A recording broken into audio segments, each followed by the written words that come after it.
Tudo bem? Hoje é 12 de outubro, né? É feriado do que lado. Eu ainda estou falando da Espanha hoje. Aqui também é feriado. Aqui se comemora a Santa Padroeira da Espanha, a Nossa Senhora del Pilar. E se comemora também o Dia da Hispanidade, né? Se comemora o dia que europeus barbudos, mal lavados e vestidos de lã chegaram para aniquilar homens que tomavam banho todo dia, que andavam nus.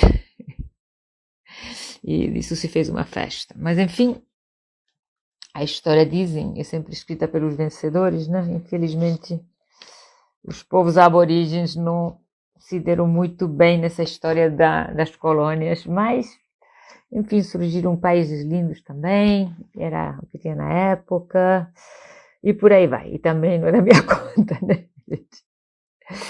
Então, tudo bem. Então, fiz uma pequena enquete, vendo qual o assunto para tocar hoje, e saiu quase que a partes iguais, o interesse, né, entre jejum intermitente e falar de taxas alteradas. O jejum intermitente ganhou por um pouquinho. Então, hoje falarei de jejum intermitente e vou deixar para falar de alterações de taxas e o que fazer com elas e o que valorizar e o que não na próxima live. E aí já tem assunto para as duas e vai ser ótimo.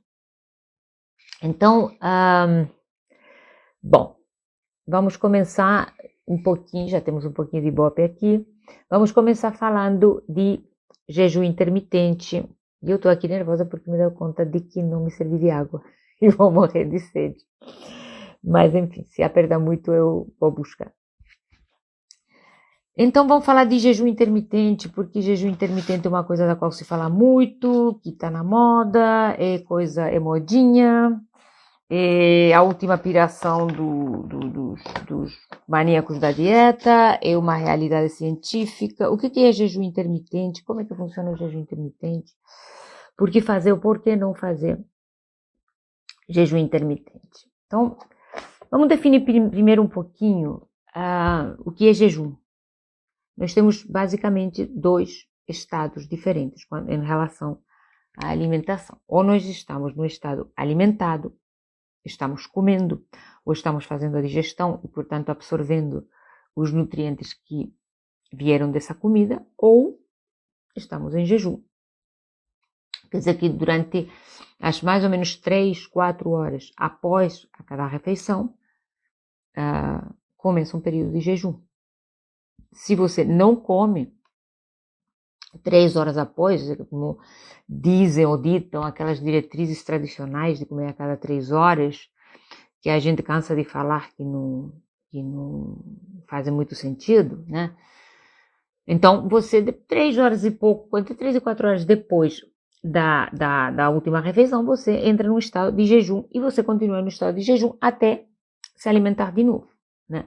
E o nosso corpo está feito para funcionar nos dois estados, alimentado e de jejum. Porque reparem bem que mesmo naqueles xiitas que ainda preconizam que tem que comer a cada 3 horas, que tem que comer 7 vezes por dia, que é uma coisa com a qual eu não tenho nem como concordar, porque não faz sentido de maneira nenhuma, por que comer com tanta frequência, né? Isso serve para uma cabra que fica lá pastando, para uma vaca que rumina, né? Não para um mamífero, né?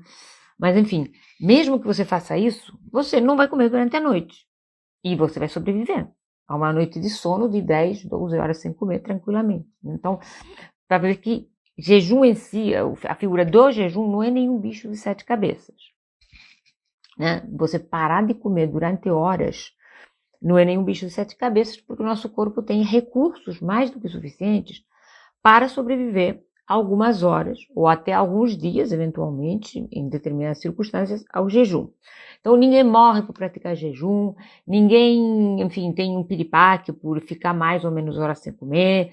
Isso não existe. Sempre quando a gente faça a coisa adequadamente, a gente faça a coisa bem feita, a gente faça sempre... Eu sempre enfatizo que tudo o que se diz, e o que se faz, e o que se fala sobre... Eu acho que sobre alimentação ou sobre qualquer outra coisa na vida, a gente tem que colocar dentro do contexto adequado, né? A gente tem que ter todo um universo que seja condizente com uma determinada atitude que a gente vai ter. Então, se a gente vai praticar o jejum, ou quer tentar a prática do jejum, porque ouviu dizer, porque acha, porque quer ver como é que é, a primeira coisa que a gente tem que fazer é colocar essa prática dentro do contexto adequado. A gente não pode pensar em fazer jejum para compensar uma comilança. A gente não vai funcionar um jejum aonde você vai ficar mais horas sem comer, mas o resto do tempo, até completar um ciclo de 24 horas, você vai comer de maneira bagunçada, você vai comer o que não deve. Então, a prática do jejum, por exemplo, não precisamos falar de jejum nutricional ou de jejum dietético, vamos falar de jejum religioso, né? Tem pessoas que, em algumas religiões, acho que todas as religiões contemplam algum período de jejum durante o ano, como purificação, ou como, enfim, como penitência, ou alguma coisa, né? Todas, mais ou menos, contemplam. Então, se você faz jejum por motivos religiosos, você vai jejuar na Sexta-feira Santa, se você é católico, ou você vai jejuar durante o Ramadão, se você é muçulmano, enfim, você se supõe que você é uma pessoa que segue esse fundamento religioso de uma maneira adequada, porque ninguém vai fazer um jejum religioso se o resto do tempo fica lá pecando à vontade e jogando todos os preceitos religiosos por alto, né? Então, em relação ao jejum nutricional, a gente tem que começar sempre contextualizando. A primeira coisa, se você quer adotar um novo estilo de vida, onde o jejum intermitente entre como uma ferramenta que vai ajudar a melhorar a saúde, entre como uma ferramenta de cura, e onde entre como uma ferramenta que ajude a perder peso, nós temos que colocá-lo dentro do contexto adequado. Qual é o contexto adequado para o jejum intermitente? Começar sempre limpando a alimentação. Você tem que começar de um estilo de vida de comer limpo, de comer comida de verdade, de comer adequadamente, de comer menos vezes ao dia, de não se entupir de refinados, de massas, de grãos, de comer uma proteína de qualidade, de colocar a quantidade certa de gordura boa na comida. Então, eu quase diria que para a gente ter um sucesso, para dar um significado real à prática do jejum, você já tem que partir de um estilo de vida, primeiro, comida de verdade, comer limpo, retirar os carboidratos de alta carga glicêmica da alimentação, porque você não quer, durante um processo onde você vai jejuar, estar com a insulina lá em cima, porque com a insulina lá em cima, a possibilidade de você ter mal-estar, de ter enfim, um incômodo por causa de hipoglicemia, de ter qualquer tipo de problema, é muito maior. Então, eu quero fazer jejum porque me falaram que é muito bom para emagrecer. Tá, então, nega sua louca, começa limpando a tua cozinha, as gavetas, a gaveta do trabalho, a bolsa, o carro, tira todas aquelas porcarias açucaradas, de farinhas refinadas, vamos tirar tudo isso da nossa vida e começar a comer carne, vegetais que crescem acima do solo, gorduras boas, abacate, selanoses, azeite. Vamos colocar frutas com menos açúcar, morangos, frutinhas vermelhas, jabuticaba, enfim, kiwi de vez em quando. Então vamos limpar essa alimentação do excesso de açúcar e sobretudo tirar da nossa vida os alimentos industrializados. E eu vou mais uma vez voltar a um assunto que eu sempre volto. Você faz low carb se quiser, você faz cetogênica se quiser, ou se precisar eventualmente emagrecer muito, ou você precisar diminuir taxas. Você faz jejum se quiser. Mas uma coisa que é mandatória para todos os seres humanos é comer comida. Porque o que nos engorda absurdamente, o que está nos tirando a saúde, o que está criando uma geração de gente tolhida pelo diabetes, pelo excesso de medicação, que nos está nos matando ou envelhecendo muito precocemente, é a comida industrializada, são os aditivos, é o excesso de refrigerantes, o excesso de álcool. Isso é uma coisa que faz mal para todo mundo e que ninguém perde por esperar. E você pode nunca ficar diabético, mas se você está com insulina elevada e você está com inflamação crônica subclínica, talvez o problema que vai detonar mais, não seja um diabetes, mas pode ser um infarto, pode ser uma gota, pode ser um AVC, pode ser um problema autoimune sério. Então, da comida de verdade, acho que ninguém escapa, ou não deveria escapar, né? Não deveria escapar para ter saúde. Então, dito isso, botando sempre dentro do contexto que para começar a prática do jejum intermitente, você já tem que ter um controle do que você está comendo, e você tem que estar comendo adequadamente, de preferência, já dentro de uma tendência low carb, evitando os carboidratos de alta carga glicêmica. Aí vamos explicar um pouco como é que funciona o jejum intermitente. E eu vou ter que pegar essa aula.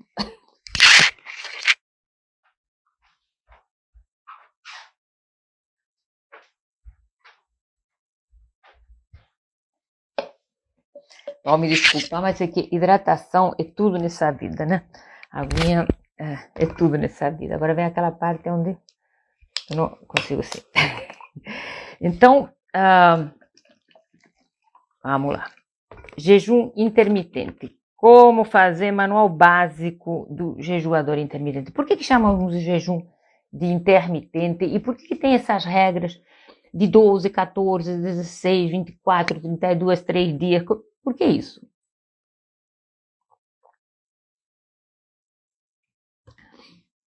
Porque, primeiro, nós temos uns ritmos, né? O nosso ritmo circadiano, o ritmo de sono-vigília, o nosso dia dura 24 horas, e nós temos diferentes coisas que vão acontecendo regidas pelos nossos hormônios ao longo do dia, e ao mesmo tempo temos umas convenções sociais de parar para comer, sei lá, meio-dia, 8 horas da noite, de juntar família. Então, para a gente se localizar, sobretudo no início da prática, porque depois que você já tem controle do que você come, você já controlou a tua compulsão, o teu desejo, eu acho que a gente não pode falar também de compulsão alimentar de uma maneira leviana, porque a compulsão alimentar é um distúrbio psiquiátrico muito sério. O vício por comida, quando eu falo assim, o que a gente tem que controlar, o que a gente está sob o nosso controle, é o vício por comida, de ficar beliscando que nem um ratinho. Já aquela pessoa que tem de fato um distúrbio compulsivo, é uma coisa um pouco mais delicada e que requer um tratamento mais especializado, tá? Mas o jejum, as boas práticas alimentares, de maneira geral, nos levam a controlar o desejo por comida, nos levam a reencontrar a fome real, né? A gente se guiar pela sensação de fome e não pela vontade de comer. Então, e isso facilita muito, porque você passa a comer muito menos. Mas é claro que se você sair de um contexto de salgadinhos, refrigerantes, bolinhos, brigadeiros, um monte de porcaria, você está acima do peso, a tua alimentação está toda bagunçada, a tua insulina está lá em cima, até você se treinar e aprender a reconhecer a fome real, quer dizer, até entrar nesse processo de você ter controle de novo, o que talvez você nunca teve, porque talvez já desde a infância estão te alimentando com, enfim, comidas açucaradas e tal, você nunca teve esse controle, essa percepção, você sempre achou que ter fome constantemente, comer constantemente é uma condição normal, que não é. Até o teu corpo se sair do que a gente chama dessa carboadaptação, quer dizer, ficar enfiando pãozinho, biscoitinho, porcariazinha a cada 2 horas ou a cada 3 horas, para o que a gente chama de lipoadaptação, que é o teu corpo se alimentar para manter o equilíbrio entre acúmulo e queima de gordura corporal funcionando adequadamente, e passa a se alimentar quando você não está comendo, ele consome gordura corporal. E nesse estágio de transição pode ser uma coisa difícil para muita gente, porque o vício por comida é muito grande. E o hábito e o que nos ensinaram, ou que fomos induzidos a pensar, porque a gente tem um gosto inato quando nasce, né?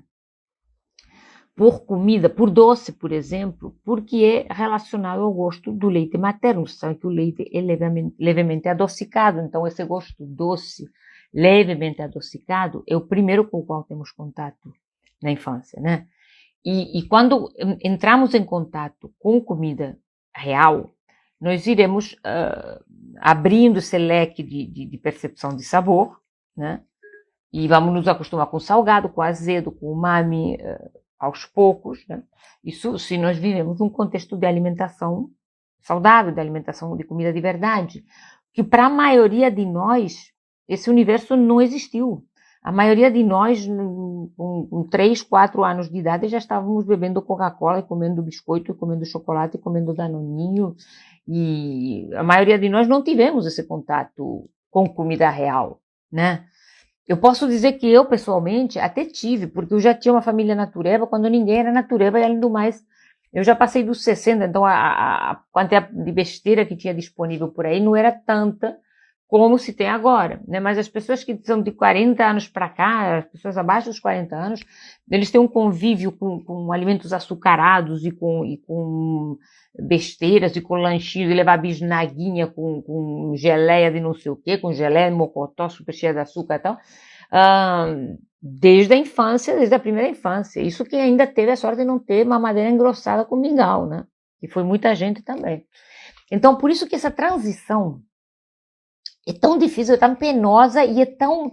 Muitas pessoas resistem a entrar nessa ideia, porque é uma coisa tão incrível. Imagina, uma coisa que você está fazendo, que tua mãe te dava com a colherzinha na boca, com a melhor das intenções, coitada. Né? Porque ela foi induzida a acreditar que aqueles mingaus e que aqueles leites maternizados e que aqueles danoninhos equivaliam a um bifinho. Quer dizer, óbvio que ela não fez com má intenção, né? Mas o que aconteceu? Gerações inteiras de pessoas com um paladar que não está acostumado com o gosto da comida. Está acostumado com aditivos artificiais, acidulantes, adoçantes,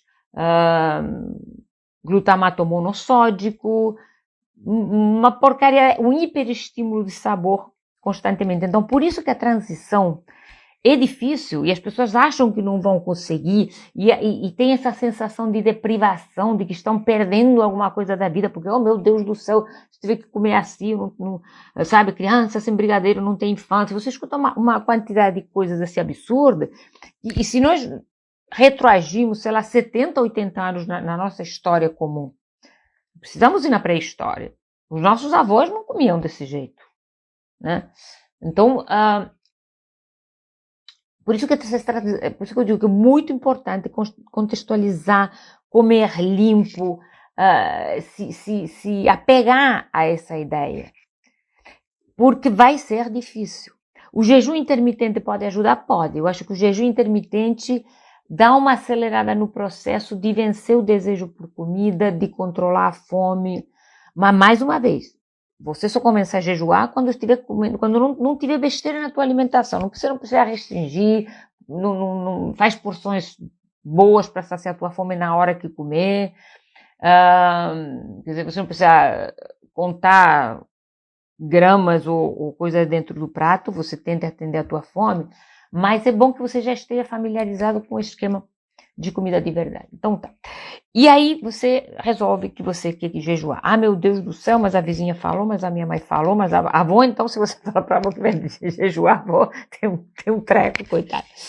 Então, tem muita gente que fala assim, não fala para ninguém, não sei, como eu sou meio de, não sei, aí cada um vê o que tem que fazer, se você tem que falar ou não tem que falar. Como eu me dedico a isso e eu acho que eu tenho um bom conhecimento de coisa, então eu faço qualquer um calar a boca porque eu sei o que eu estou falando. Mas se você não se sente seguro ou as pessoas boicotarem muito e tal, você pode não falar no início e fazer uma tentativa um pouco solitária até sentir que está no controle e até, sobretudo, começar a ter resultados, porque aí ninguém mais vai falar coisa nenhuma, né? E aí você vai começar a fazer o jejum. Por que a gente chama de intermitente? Ora, porque nós vamos escolher um período maior do que aquelas primeiras 4 horas, né? Nós vamos escolher um período bem maior do que isso para, de fato, ficarmos 6, 8, 10 horas no estado real de jejum. Por quê? Porque nessa fase de jejum, todo o nosso mecanismo de sobrevivência, quer dizer, nosso mecanismo de sobrevivência tanto nos faz absorver nutrientes, armazenar energia na forma de gordura corporal, transformar os carboidratos em glicose. Então, para nutrir as nossas células, né, quando comemos, quando estamos no estado alimentado, como tem todo um mecanismo inverso, né, que nos faz pegar essa gordura, essa energia que está armazenada na forma de gordura, quebrar esses triglicerídeos, que as células liberam os triglicerídeos, eles são quebrados, e esses triglicerídeos são aproveitados, né, para nutrir o corpo na fase do jejum. Então, na realidade, quando você está em jejum, as tuas células não perdem, não vão deixar de ser nutridas, porque todo o nosso sistema de sobrevivência é direcionado para fornecer energia o tempo todo. Ou você está comendo e está aproveitando a energia dos alimentos, ou você está em jejum e o teu corpo está aproveitando a energia da tua gordura corporal que está lá exatamente para isso. Tá? Então, claro, se nós estamos falando de fazer déficit calórico para emagrecer, se nós estamos falando de diminuir taxas de colesterol, triglicerídeos, ácido úrico, glicose, óbvio que um período maior de queima de reserva, em vez de estar colocando mais na despensa, você está esvaziando a despensa, é lógico que vai ser ótimo, porque você vai tirar um pouco da sobrecarga desse sistema, porque o sistema pifa por sobrecarga. Você vai desenvolver diabetes do tipo 2, você vai começar a aumentar o colesterol, os triglicerídeos, o ácido úrico, porque você sobrecarrega seus sistemas fazendo o quê? O que essa tradição de 50 anos que alguém inventou, que tem que comer a cada 3 horas, que tem que comer tanto de cereais, e aquele monte de besteira açucarada que você colocou para dentro. Provavelmente isso desde 1 ou 2 anos de idade, que começou a tomar gosto pelo refrigerante, pelos danoninhos, pelos brigadeiros. Então, anos e anos e anos desse desserviço ao nosso organismo vão provocar problemas, vão provocar diabetes, vão provocar... E vai ter um momento que, enfim, não dá mais, ou vai ao racha, ou você toma alguma atitude, ou você fica cronicamente doente, num tipo de doenças que vai piorar e vai encurtar a tua vida. Então, quando você vai fazer jejum, quando você vai passar mais tempo em jejum, acho que a internet aqui não está nenhuma Brastemp, então deu uma paradinha aqui, não sei se está funcionando bem. Então, por que 16, por que 14, por que 10, por que 18, por que 24 horas de jejum? Então, porque os fenômenos benéficos do jejum, quer dizer, onde você vai começar primeiro liberando triglicerídeos para fornecer a reserva, quer dizer, os triglicerídeos vão se quebrar em 3 moléculas de ácidos graxos, e uma molécula de glicerol. Os ácidos graxos vão ser consumidos preferentemente pelos músculos e o glicerol vai para preencher as reservas de glicogênio, enfim, e liberar glicose quando necessário. Então, isso acontece já desde que começa a fase de jejum, quer dizer, desde que começa 3, 4 horas depois da refeição, quando você deixa de aproveitar ou de absorver os nutrientes que vêm dos alimentos, você vai começar a queimar reserva. Então, no primeiro momento, começa a acontecer isso, começa a ver um aumento do glucagon, que é o hormônio pancreático antagonista, o yin e yang da insulina, né, o hormônio oposto. Ele vai fazer liberar triglicerídeo, o triglicerídeo tem isso, você vai preencher aquelas reservas do fígado de glicogênio e ele vai liberando no sangue a glicose para o cérebro, enfim, para o que é necessário. Tá? Se você prolonga esse período por mais e mais e mais e mais tempo, vai ter uma hora que essas reservas de glicogênio vão se gastar. Você não está comendo o glicogênio, digamos assim, a primeira reserva de açúcar que se obtém através da alimentação, né? E você vai depletando, vai gastando essa reserva.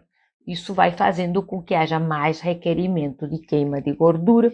E quanta mais gordura se quebra, mais, além desses triglicerídeos, o corpo começa a liberar corpos cetônicos, quer dizer, você começa a entrar em cetose. A cetose eu já ouvi, infelizmente, até médicos, mas a cetose, porque confunde cetose com cetoacidose diabética, são coisas completamente diferentes, né?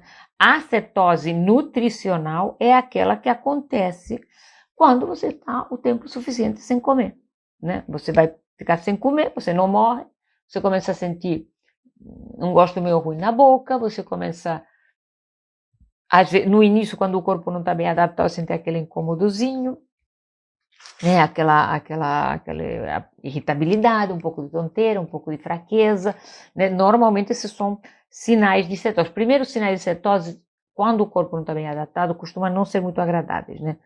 Mas, enfim, mas tem muitos benefícios, né? Vamos falar um pouquinho quais são os benefícios do jejum intermitente. Quer dizer, além de você conseguir as duas coisas principais para perder peso, que é para perder peso que todo mundo está interessado no jejum intermitente, na verdade, a maioria das pessoas.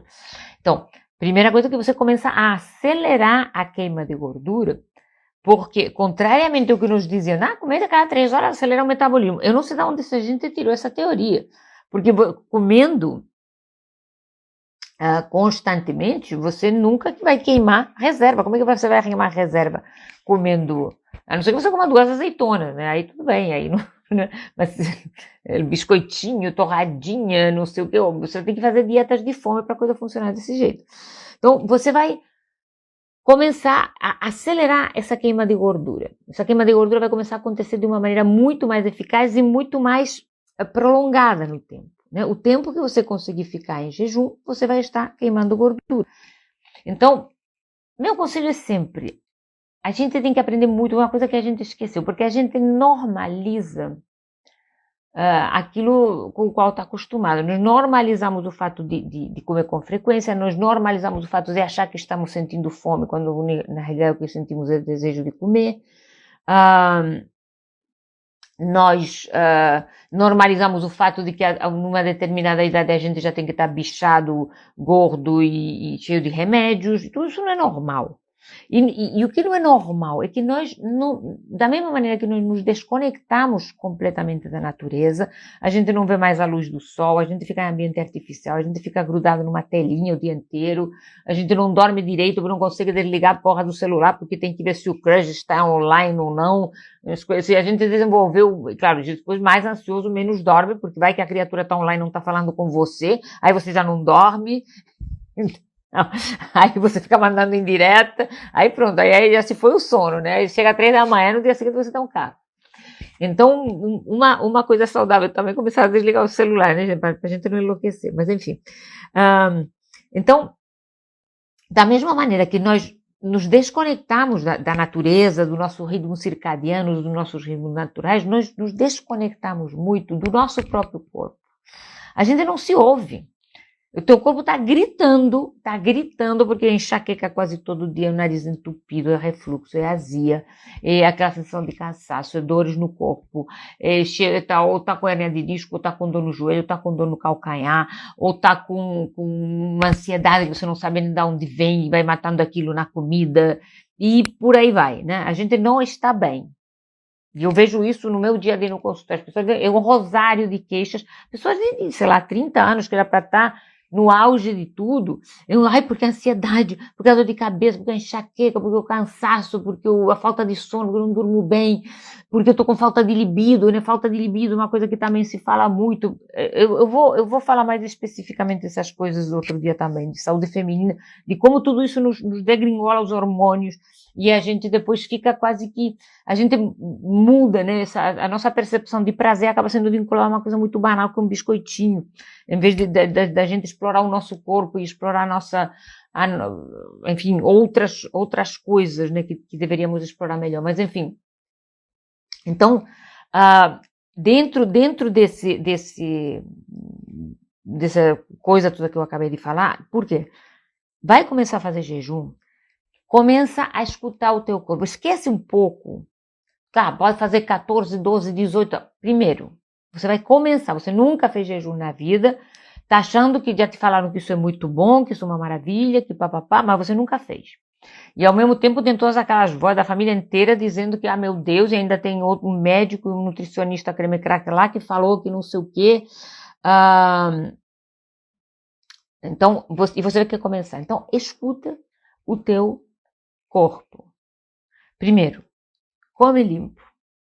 E faz uma temporadinha de comer limpo, quer dizer, limpa a tua vida, dá uma baixadinha na insulina, começa a comer menos vezes ao dia, porque a prática do jejum vai começar a entrar como uma coisa natural, não vai ser, amanhã não vou comer nada o dia inteiro, você vai passar mal o dia inteiro, né? Então, começa aos pouquinhos, primeiro, come limpo, se hidrata muito bem, porque quando você começar a diminuir, isso que eu falei, diminuir as reservas de glicogênio, teu corpo começar a fabricar mais corpos cetônicos, a sede, porque você acha que eu bebo o tempo todo, né? Dá muita mais sede. Por quê? Porque quando a gente perde glicogênio, a gente perde muita água e perde sal. Então, essas são coisas que você tem que ter sempre pronto para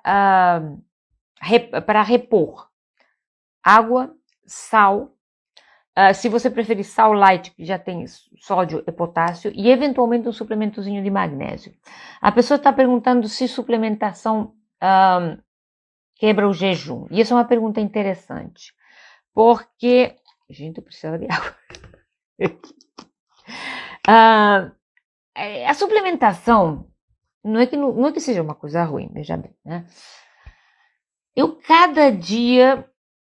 Eu acho que a gente tem que usar suplementação, e eu uso muito, e eu faço muita manipulação no consultório, mas cada dia eu gosto menos da manipulação, da suplementação. Me explico. O que acontece é que, mais uma vez, se nós estamos dentro de um contexto de comer comida de verdade, de respeitar os nossos ritmos, de respeitar o sono, vigília, aprender a desligar o celular, quer dizer, se a gente se harmoniza um pouco mais com a natureza e come adequadamente, você não precisa de suplemento. Quer dizer, não faz o menor sentido hoje em dia mais na minha cabeça você fazer uma bagunça com a tua vida e depois tomar melatonina e tomar, quer dizer, você não desliga, fica agarrado no celular, depois fica tomando melatonina para melhorar o sono. Ora, a coisa que mais degringola a melatonina é a luz. A luz fora de hora, a luz durante a noite. Então, e a gente fica agarrado, né, numa telinha fosforescente o tempo inteiro. Então, preciso suplementar vitamina D. Num país tropical abençoado por Deus e bonito por natureza, vá tomar o sol, criatura. Por que eu digo que cada dia eu suplemento mais? Porque as pessoas chegam depletadas de vitamina D. Vitamina D que para manter uma coisa bonita, saudável, com a imunidade em dia, então devia estar entre 40 e 50 pelo menos, chega abaixo de 10. Uma coisa lamentável. As pessoas vêm com umas carências, com uma fadiga, as pessoas chegam completamente destruídas quando a gente sabe ler adequadamente um exame de sangue. Você vê que a coisa é muito além de ver o colesterol e muito além de ver, enfim, como é que está a glicose. A gente tem que dosar insulina, a gente tem que dosar várias vitaminas, a gente tem que dosar hormônio, a gente tem que ver muita coisa. Ver como é que a gente está fora de prumo. Então, o meu sentido assim, de fazer suplementação é nessas pessoas que chegam aquele caco que você não sabe o que fazer com aquela criatura, você vai enchê-lo de nutrientes para dar uma levantada, né? Para dar uma levantada e tentar colocar essa pessoa nos trilhos de novo. Mas uma vez que você está bem alimentado, bem nutrido, bem dormido, bem tudo, não há suplemento necessário. Suplemento é um a mais. Se você já tem o suficiente, se você já obtém o suficiente do que você come, então nós temos muito essa coisa de pilulizar tudo, né? Estou doente, vou tomar um remédio. Estou fraco, vou tomar uma vitamina. Quero malhar, vou tomar um whey. E a gente esquece o básico. Esquece o básico e gasta uma quantidade imensa de dinheiro. Olha só, é suplemento, é vitamina, é suplementos para malhação, chás para desinchar, shakes para emagrecer, remédios, porque todo esse processo de alimentação inadequada nos levou à doença. Quanto você gasta por mês nessas coisas que você podia estar fazendo caridade, você podia estar colocando num fundo UDI ou qualquer coisa que desse dinheiro, você podia dar para os pobres, você podia comprar um par de sapato novo, e no entanto ficamos pendentes sempre dessa medicalização, dessa necessidade da pílula mágica, que não existe, porque não existe magia quando você não faz o básico, tá? Então, voltando um pouquinho ao jejum, por isso que eu vou insistir sempre, o jejum intermitente é uma ferramenta muito boa, muito interessante, porque ele promove a biogênese mitocondrial, quer dizer, quando a gente é obrigado a fabricar mais energia a partir dos nossos próprios recursos, há um aumento de mitocôndrias na célula, quer dizer, a saúde da célula fica fortalecida. Ao mesmo tempo, nós começamos a ter um processo maior de autofagia celular, porque quando nós estamos constantemente comendo, come a cada 3 horas, come. Nós estamos com um sistema chamado mTOR, que são, enfim, uma série de proteínas, né, que modulam a multiplicação celular. Nós temos esse processo constantemente ativado. E isso não é bom. Não é bom ter um crescimento celular, lá, constantemente ativado. Nós temos que ter isso. Liga, desliga. Isso, o que o jejum intermitente faz? Desliga esse processo durante umas horas e promove uma limpeza, uma autofagia. O corpo consegue selecionar células que eventualmente não serviriam mais ou que podem ser defeituosas e destruí-las. A autofagia, ele as come, as consome. Tá? Então, esse é um enorme benefício do jejum intermitente. Por isso que a prática rotineira de períodos de jejum é associado a uma melhora da longevidade, que as pessoas vivem mais. Né? E quantas horas eu tenho que fazer de jejum? Aí então, a partir de quantas horas a pessoa pergunta se tem sucesso em obesos de grau 3. Não tem agravante nenhum, pelo contrário, e quanto antes começar a comer, a pessoa que está obesa, na realidade já deveria estar fazendo isso desde sempre, isso já deveria ser preconizado desde sempre. Infelizmente, nós estamos num sistema mal medicalizado, porque acaba promovendo práticas que não...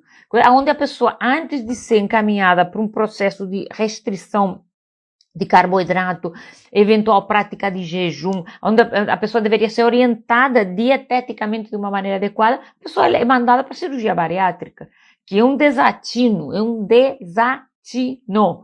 eu não vou cansar de falar isso. Né? É ótimo perder 45 quilos, vamos falar daqui a 10 anos. Primeiro que a maioria é reganho de peso, porque não se tratou, a base de é uma agressão absurda, e nem um resultado tão a médio prazo, tão, claro, a curto prazo tem uma perda enorme de peso, mas será que essa perda enorme de peso compensa em termos de saúde? Porque melhorou meu diabetes. Vamos ver como é que vai ficar daqui a alguns anos, quando essa anastomose já tiver mais ceder um pouquinho, quando tiver reganho de peso, porque eu vejo muitos casos. Então, eu não falei, Mônica, as horas de jejum, eu vou falar agora. Então, horas de jejum. Escuta teu corpo. Quer dizer, começa escolhendo uma refeição ao dia que você vai pular. Café da manhã, por exemplo. Né? Vamos supor que você tomaria café às 7, você não vai tomar esse café da manhã. Você não vai comer nada, você unicamente vai beber água, café ou chá. Tá? Não vai esquecer de ter muita água e muito chá por perto, porque você vai precisar se hidratar muito. E você ainda pode usar um truquezinho que pode funcionar bem no início, que é começar fazendo jejum metabólico. Nós podemos fazer jejum metabólico ou jejum calórico. Qual a diferença entre um e o outro? No jejum calórico, você não come absolutamente nada. Só bebe água, café ou chá. No jejum metabólico, você não come nada que possa estimular a insulina. Então, você não come carboidrato e você não come proteína. Mas se considera que até 50 calorias de gordura, que seria mais ou menos uma colherzinha de creme de leite ou de óleo de coco no primeiro cafezinho do dia, não interromperia os efeitos benéficos do jejum. E esse é um truque que eventualmente pode funcionar porque te dá uma ligeira saciedade e te empurra umas horas, né? Eu praticamente faço jejum todos os dias, eu só vou comer na hora de almoço ou 2 horas da tarde, dependendo do dia, dependendo do que tiver que fazer. Mas tem dia que me dá aquela vontadezinha de colocar um pouquinho de nata no café. Por gosto, né? Então, e a mim já me atende. Então, por isso que eu digo, escuta teu corpo. Não faça nada assim xiita, porque tem que ser. Vai escutando teu corpo e vai, sobretudo, entendendo o que funciona para você. Óbvio, comida de verdade, muita hidratação, sal, essas coisas são para todo mundo. Em relação ao horário, começa com um período ao qual você se adapta de uma maneira confortável. Sabe, se você vai.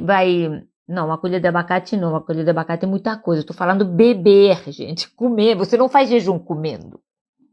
Você não faz jejum comendo nada. Estou dizendo que eventualmente uma colherzinha de óleo de coco, de creme de leite misturadinha no café, nada de abacate, tá? Não coma. Você só pode beber algumas coisas. Então, feito isso, você vai aguardar a fome aparecer. A fome vai aparecer meio-dia? Vai aparecer 2 horas da tarde? Mas olha, são 3 horas da tarde e eu não estou com fome. Ótimo.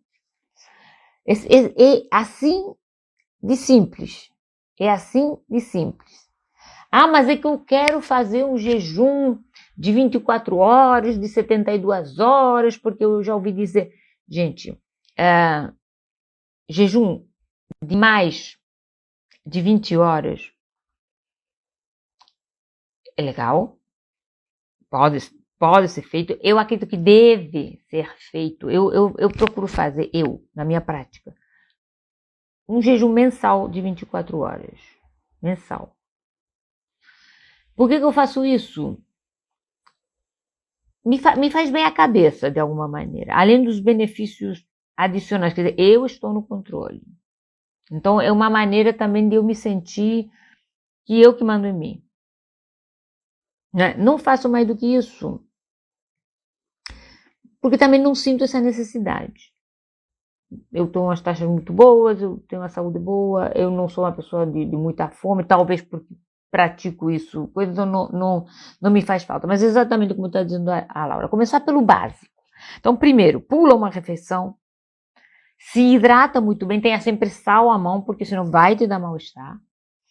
E vai escutando, vê como o teu corpo reage. E veja bem, quando eu escuto teu corpo, não estou dizendo só para escutar coisa ruim, minha barriga está roncando, tô tonto, tá me dando tremedeira. Não só a parte ruim, que pode eventualmente acontecer e que água e sal já resolve.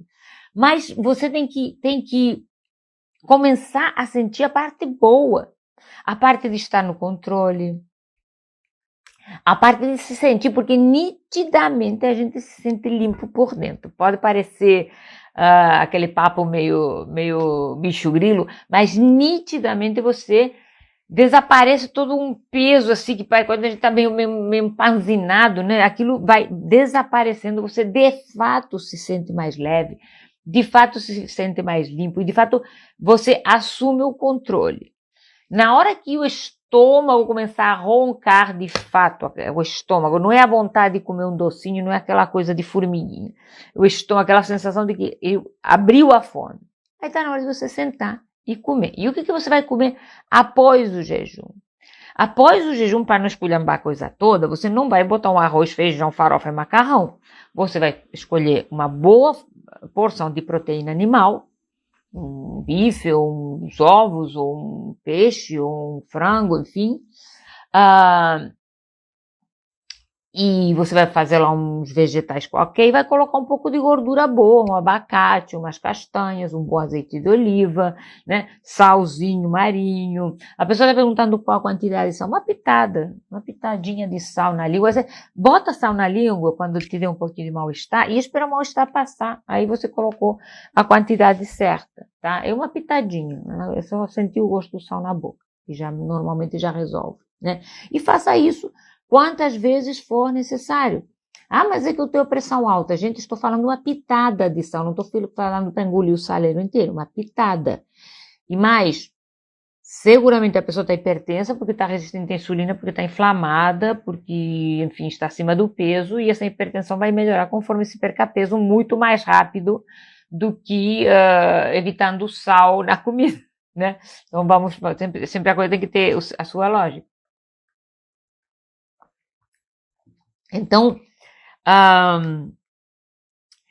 me perguntaram aqui uma compulsão enorme quando abre a janela de alimentação. Por isso que eu digo, suponho que seja a janela de alimentação, né? É a janela para sair voando. Então, porque quando você abre a janela alimentar, quer dizer, a gente fala do período de jejum e depois aquelas 6 a 8 horas nas quais você pode se alimentar, você pode fazer essa uma ou duas refeições que você vai fazer durante o dia, a gente chama de janela de alimentação. Por isso que eu digo que você tem que sair do jejum com uma alimentação densa, forte, proteína animal, gordura boa, porque aí você vai se saciar. É claro que o desejo por comida e por carboidrato é uma das piores sacanagens que nos fizeram para essa nossa geração. Vai demorar para ser controlado, vai. Não tem jeito, não tem... A não ser que você tome algum tipo de medicação, né? A pessoa está em jejum faz 36 horas e continua sem fome. Então,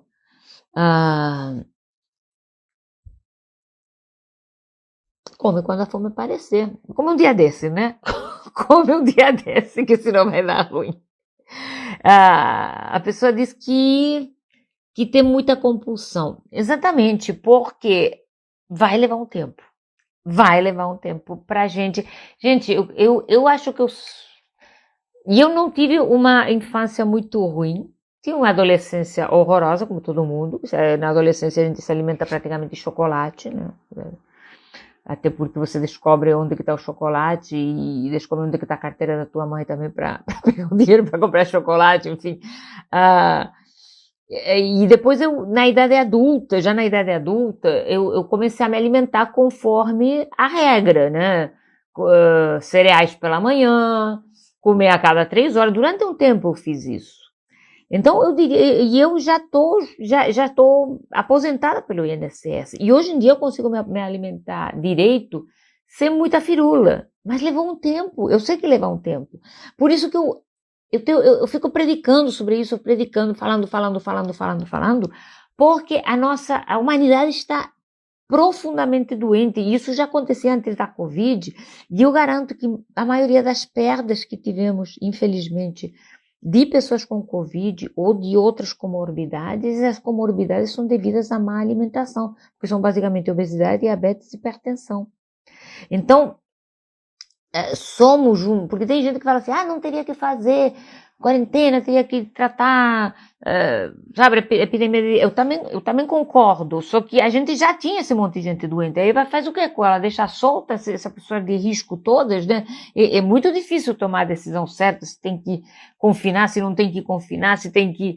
Eu acho que não há uma solução ideal, infelizmente não temos, né? Todo mundo está brigando por coisas para as quais ninguém tem uma resposta 100% certo, né?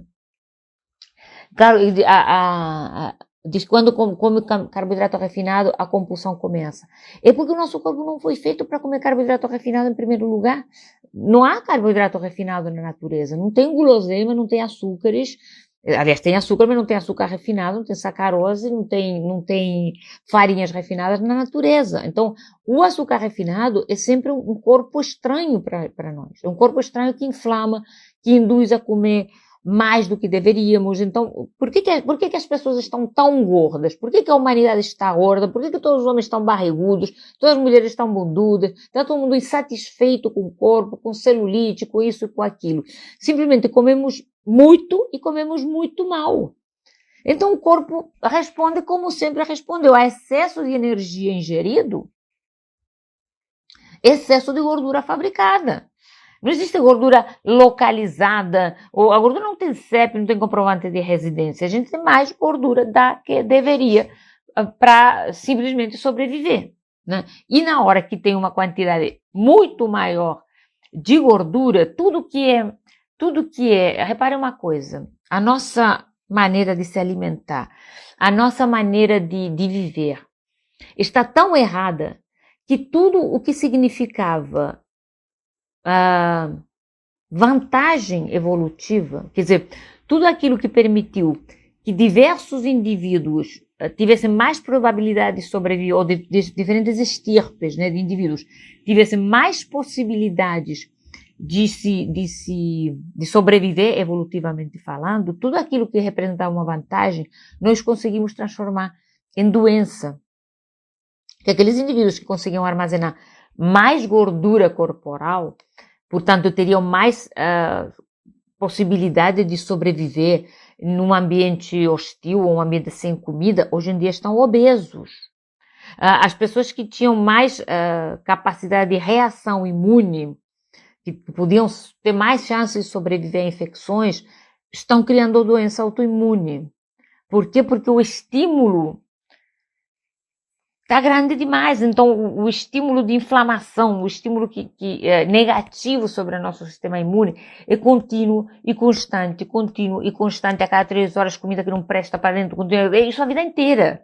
Não há sistema que resolva. Então, claro, lá aos 25, 30 anos você vai ter uma tiroidite de Hashimoto, ou vai estar desenvolvendo sintomas de psoríase, ou vai estar dando um tilt qualquer, né? Ou vai ter um intestino irritável, vai ter uma doença de Crohn, enfim, vai ter quer dizer, não se sabe exatamente como é que essas coisas começam. Realmente, muitas dessas doenças ainda temos dúvidas de qual gatilho que as provoca. A minha pergunta é, será que a gente teria toda essa quantidade de doenças se não tivéssemos nos afastado tanto do caminho da boa alimentação?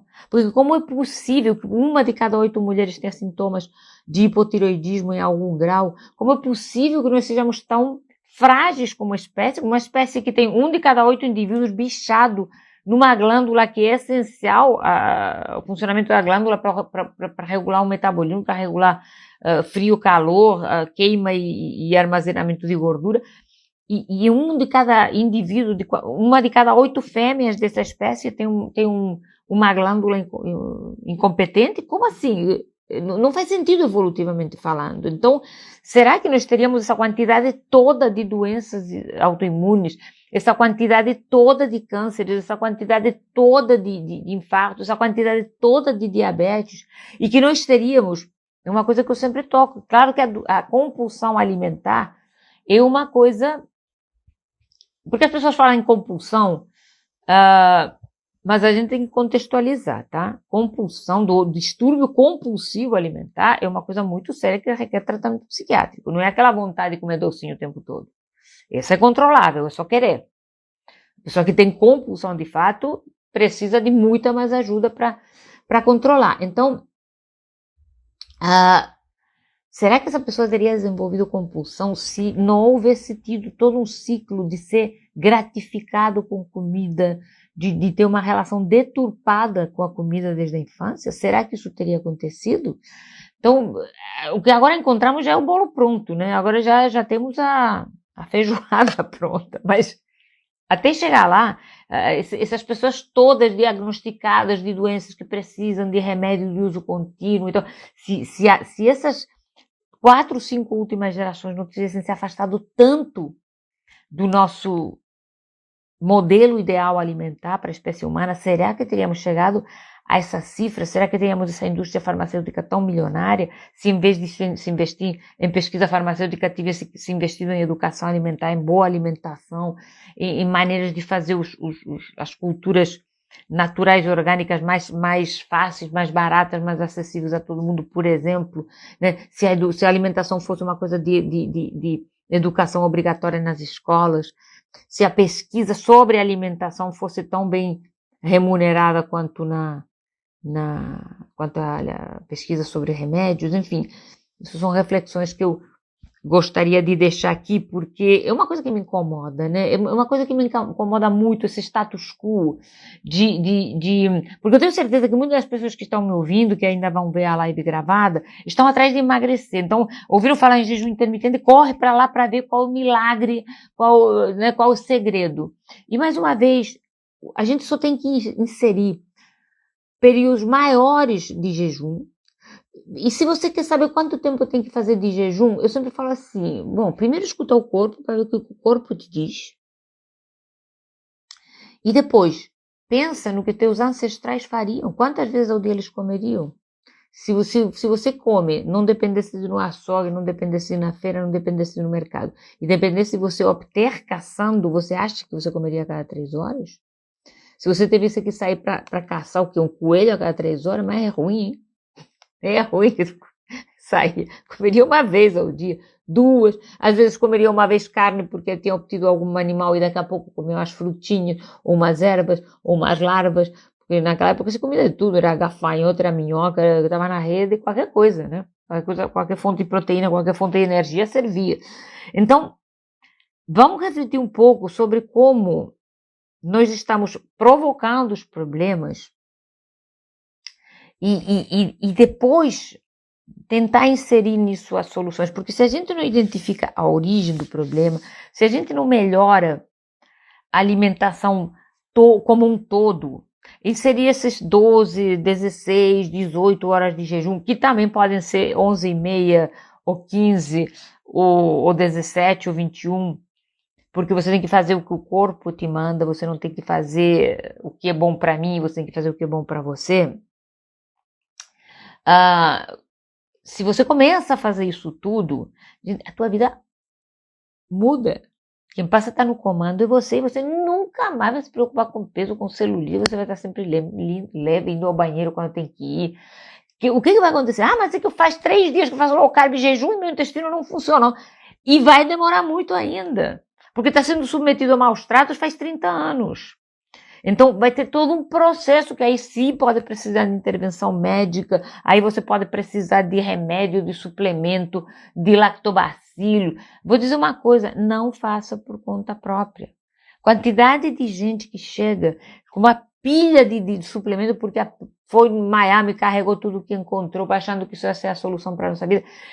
Gente, eu cada dia fico mais reticente. O suplemento tem que ser usado com o mesmo critério que você usa uma medicação, quando ele está indicado e ele é necessário, porque se ele não está indicado, na melhor hipótese, não vai servir para nada. Hipóteses piores podem até prejudicar, porque tem vitaminas como a vitamina A, vitamina D, vitamina K, que são lipossolúveis, e essas vitaminas que ficam na gordura corporal, elas têm um efeito de depósito, elas depositam, então elas podem ser tóxicas em determinadas doses. Então não tome essas coisas por conta própria, né? Porque eu tomo ômega 3. Para quê? Porque ouviu dizer, vamos né, parar e pensar. Primeiro, ver de onde isso vem, ver de qual a origem. Algum desses suplementos podem estar eventualmente contaminados com mercúrio. Aí que eu tomo melatonina para... Mas está desligando o teu celular 8 horas da noite? Porque se não faz isso, de nada adianta tomar melatonina. Então, vamos considerar o suplemento como uma coisa que pode eventualmente, claro, graças a Deus nós temos hoje em dia esse conhecimento científico e bioquímico e farmacológico para poder intervir, mas vamos considerar isso sempre dentro desse contexto. Se você não está colocando a base, não jogue fora teu dinheiro. Estou inchada. Claro, está inchado. Se está com sobrepeso, está inchado. Por quê? Porque a tua reserva de glicogênio está em cima. Então, o que você faz?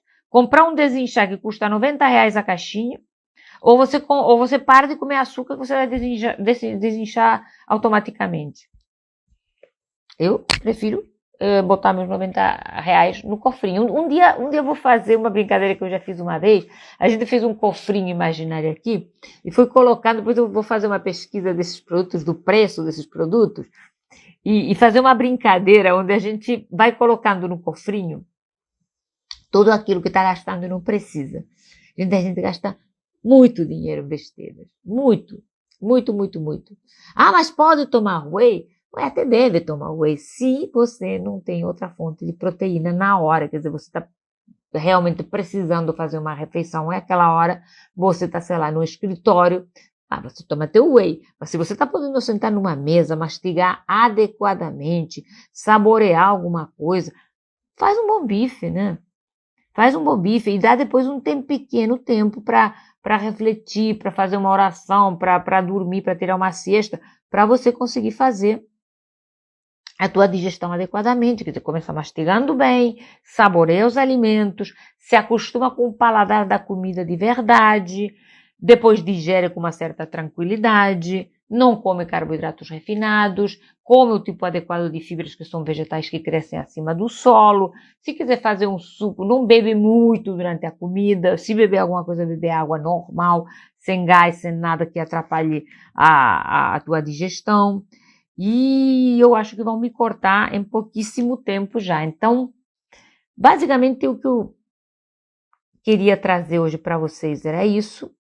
Falar um pouquinho sobre isso. Vocês podem me deixar as dúvidas, o que quiserem. Não esqueçam sempre que antes de entrar no milagre, né, do jejum, do suplemento, do remédio, da cinta emagrecedora, enfim, antes de procurar o milagre, vamos procurar fazer a nossa parte direito. Então, antes de se jogar na cabeça, de cabeça em jejuar 24 horas, e também tá ótimo se você tá bem condicionado e bem adaptado ao jejum, você pode fazer o seu jejum de 24 horas, mas antes de pensar em começar dessa maneira, pensa em colocar as coisas em ordem, pensa em colocar os alicerces para que tudo que você construir depois esteja bem assentado e fique alguma coisa maior. Tá, gente? Então, esse era o recadinho que eu queria trazer para vocês hoje. E eu vou falar disso de memórias, mas hoje não está dando mais tempo.